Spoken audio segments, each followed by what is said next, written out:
ओम श्री सद्गुरु परमात्मा ने नमः। श्री योग वशिष्ठ महारामायण उत्पत्ति प्रकरण सर्ग 81। श्री वशिष्ठ जी बोले, हे रामचंद्र जी, 2 मुहूर्त के उपरांत राजा चैतन्य हुआ और उसका अंग हिलकर सिंहासन से गिरने लगा। तब राजा के मंत्री और अन्य नौकरों ने उसकी भुजा पकड़ के थामा, परंतु राजा की बुद्धि व्याकुल हो गई और बोले कि यह नगर किसका है, यह सभा किसकी है और इसका कौन राजा है। जब इस प्रकार का वचन मंत्रियों ने सुना तो शांत हुए और प्रसन्न होकर कहने लगे, हे राजन, आप क्यों व्याकुल हुए हैं? आपका मन तो निर्मल है और आप उदारात्मा है। जिन पुरुषों की प्रीति पदार्थों में होती है और आपात रमणीय भोगों में चित्त है, उनका मन मोह से भर जाता है, और जो संत जन उदार है उनका चित्त निर्मल होता है। उनका मन मोह में कैसे पड़े? हे देव, जिनका चित्त भोगों की तृष्णा में बंधा है उनका मन मोह जाता है, और जो महापुरुष संत जन है उनका मन मोह में नहीं डूबता। जिसका चित्त पूर्ण आत्म तत्व में स्थित हुआ है और बड़े गुणों से संपन्न है, उनको शरीर के रहने और नष्ट होने में कुछ मोह नहीं उपजता। और जिनको आत्म तत्व का अभ्यास नहीं प्राप्त हुआ है और जो अविवेकी है, उनका चित्त देश, काल, मंत्र और औषध के वश से मोह को प्राप्त होता है। आपका चित्त तो विवेक भाव को ग्रहण करता है, क्योंकि आप नित्य ही नूतन कथा और शब्द सुनते हो। अब आप कैसे मोह से चलायमान हुए हो? जैसे वायु से पर्वत चलायमान हो, वैसे ही आप चलायमान हुए हैं। यह बड़ा आश्चर्य है। आप अपनी उदारता स्मरण कीजिए। इतना सुनकर राजा सावधान हुआ और उसके मुख की कांति उज्जवल हुई। जैसे शरतकाल की सूखी हुई मंजरी वसंत ऋतु में प्रफुल्लित होती है, तैसे ही राजा नेत्रों को खोलकर देखने लगा। और जैसे सूर्य राहु की ओर और सर्प नेवली की ओर देखता है, तैसे ही इंद्रजाली की ओर देखकर बोला। राजा बोला, हे दुष्ट इंद्रजाली, तूने यह क्या कर्म किया? राजा से भी कोई ऐसा कर्म करता है? जैसे जल बिना मछली कष्ट पाके फिर जल में प्रसन्न हो, तैसे ही मैं हुआ हूं। बड़ा आश्चर्य है। परमात्मा की अनंत शक्ति है और अनेक प्रकार के पदार्थ फूरते हैं।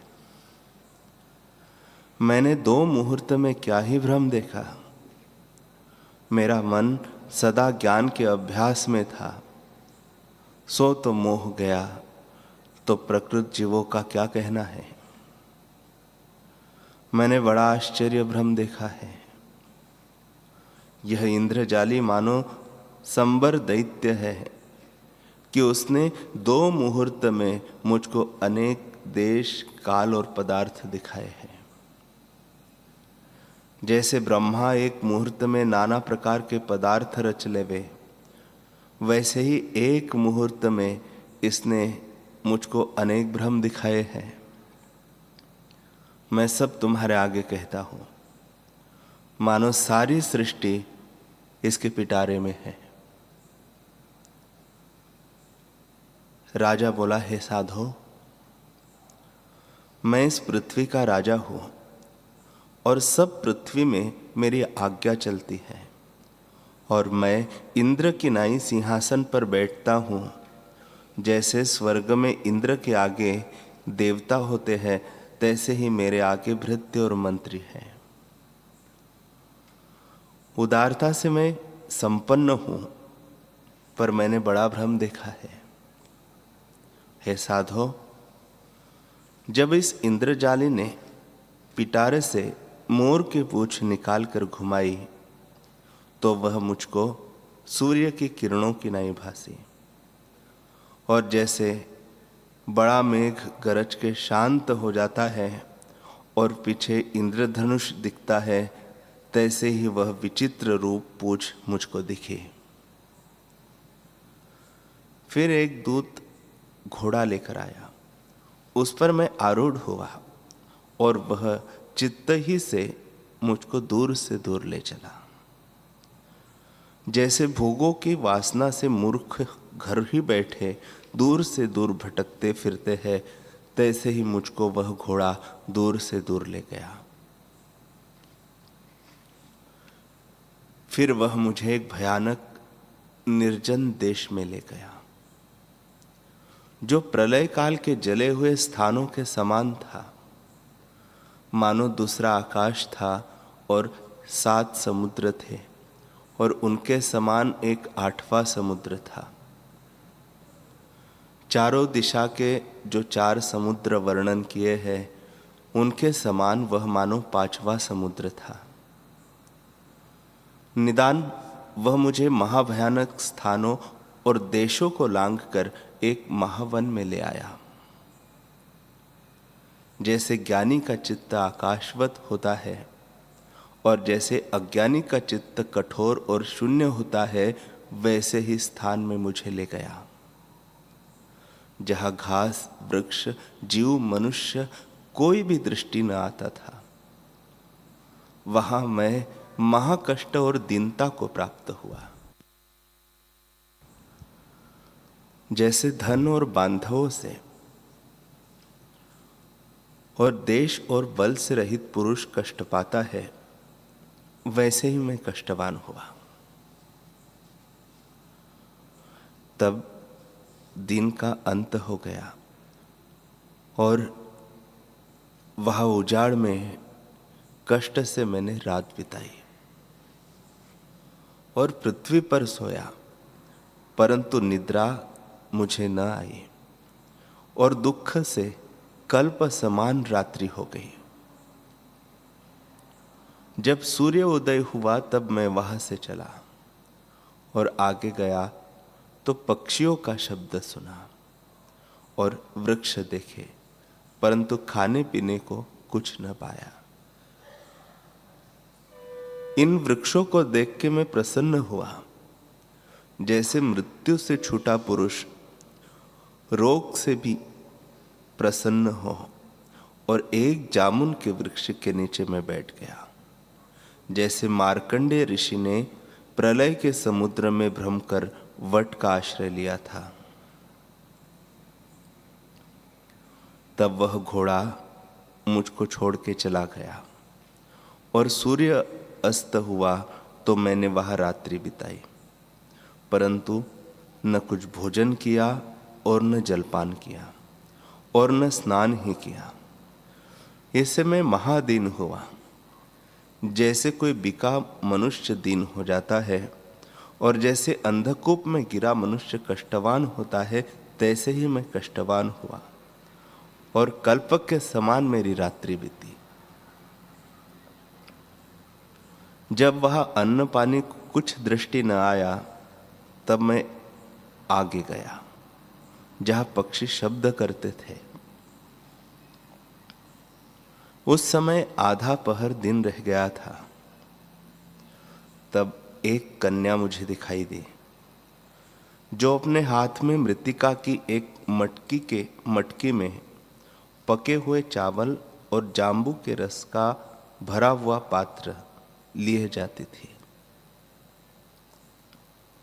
मैं उसके सम्मुख आया, जैसे रात्रि के सम्मुख चंद्रमा आता है, और कहा कि हे बाले, मुझको भोजन दे, मैं क्षुधा से आतुर हूं। जो कोई दीन आर्त को अन्न देता है वह बड़ी संपदा पाता है। हे साधो, जब मैंने बारंबार कहा तब उसने कहा, तुम तो कोई राजा भासते हो कि नाना प्रकार के भूषण वस्त्र पहने हुए हो। मैं तुमको भोजन न दूंगी।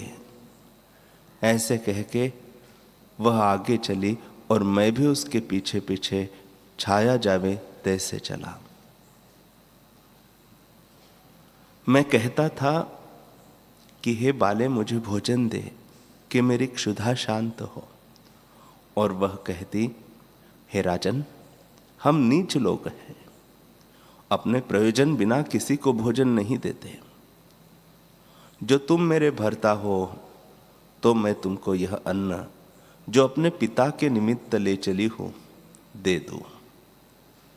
मेरा पिता मशान में वैताल किनाई अवधुत हो बैठा है और धूर से अंग भरे हैं। जो तुम मेरे भर्ता बनो तो मैं देती हूं, क्योंकि भर्ता प्राणों से भी प्यारा होता है। पिता से क्षमा करा लूंगी। मैंने कहा, अच्छा, मैं तुझसे विवाह करूंगा, पर तू मुझे भोजन दे। हे साधो, ऐसा कौन है जो ऐसी आपदा में अपने वर्णाश्रम के धर्म को दृढ़ रखे। उसने मुझको आधा भोजन और आधा जंबू का रस दिया। उसे भोजन कर मैं कुछ शांतिमान हुआ, परंतु मेरा मोह निवृत्त न हुआ। तब उसने मेरे दोनों हाथ पकड़ के मुझको आगे कर लिया और अपने पिता के निकट ले गई, जैसे पापी को यमदूत ले जाते हैं, और कहा, हे पिता, यह मैंने भर्ता किया है। उसके पिता ने कहा, अच्छा किया, और ऐसा कहकर चावल और जांबू के रस का भोजन किया। फिर उसके पिता ने कहा, हे पुत्री, इसको अपने घर ले जा। तब वह मुझको अपने घर ले गई, और जब अपने घर के निकट गई तब मैंने देखा कि वहां अस्थि, मांस और रुधिर है, और कुत्ते, गर्दभ, हस्ती आदि जीवों की खालें पड़ी है। उनको नांग कर वह मुझे अपने घर में ले गई, जैसे पापी को नरक में यमदूत ले जाते हैं। वहां एक बगीचा था, उसमें जाकर वह अपनी माता के पास मुझे ले गई और कहा, हे माता, यह तेरा जामातृ हुआ। माता ने कहा, अच्छी बात है। निदान उनके घर हमने विश्राम किया, और उस चांडाली ने मुझको जो भोजन दिया उसको मैंने भोजन किया। मानो अनेक जन्मों के पाप भोगे। फिर विवाह का दिन नियत किया गया, और उस दिन मैंने विवाह किया। चांडाल हंसते थे और नृत्य करते थे, मानो मेरे पाप नृत्य करते थे। राजा बोले, हे साधो, बहुत क्या कहूं। 7 दिन तक विवाह का उत्साह रहा, और फिर वहां मैं एक बड़ा चांडाल हुआ। 8 महीने वहां रहकर फिर मैं और स्थान में रहा। निदान वह चांडाली गर्भवती हुई, और उससे एक कन्या उत्पन्न हुई जो शीघ्र ही बढ़ गई।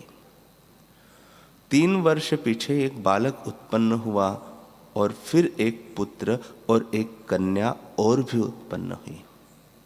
इसी प्रकार उससे 3 पुत्र और 3 कन्या उत्पन्न हुई, और मैं एक बड़ा परिवारवान चांडाल हुआ।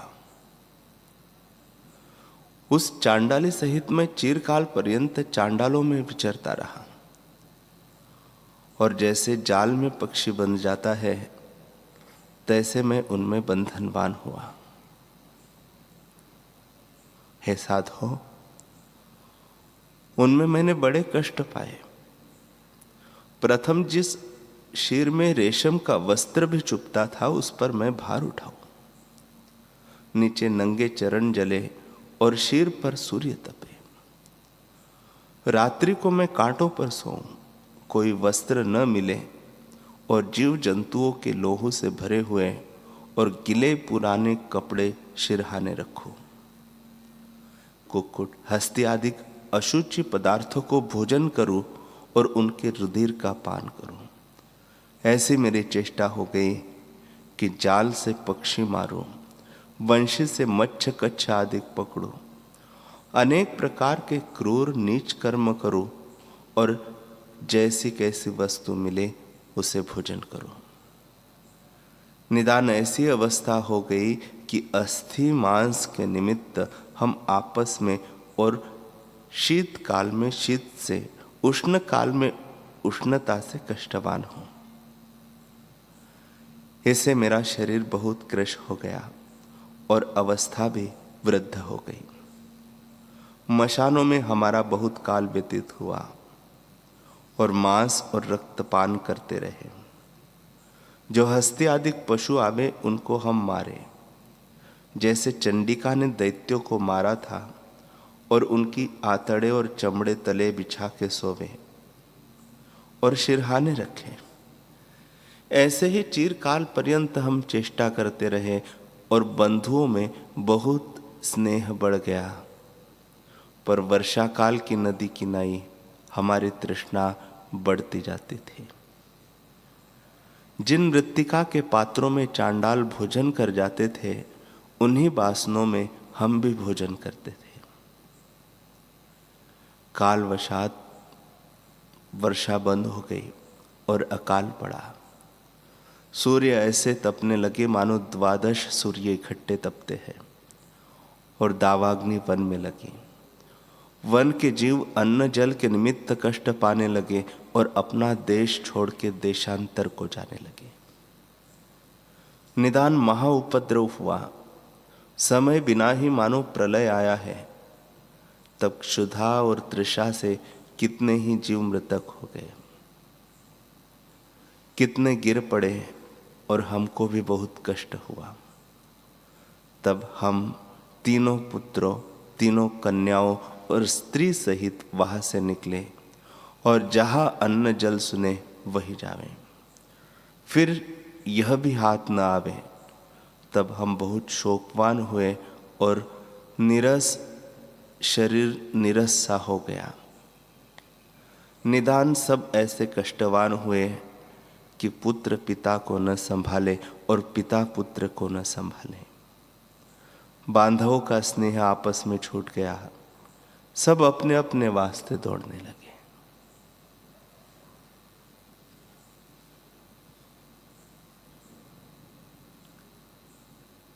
हरि ओम।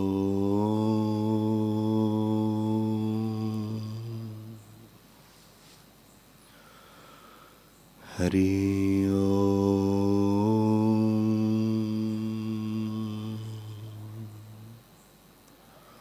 ओम सहनावतु सहनौ भुनक्तु सह वीर्यं करवावहै तेजस्विनावधीतमस्तु मा विद्विषावहै। ओम शांति शांति शांति। श्री सद्गुरुदेव भगवान की जय।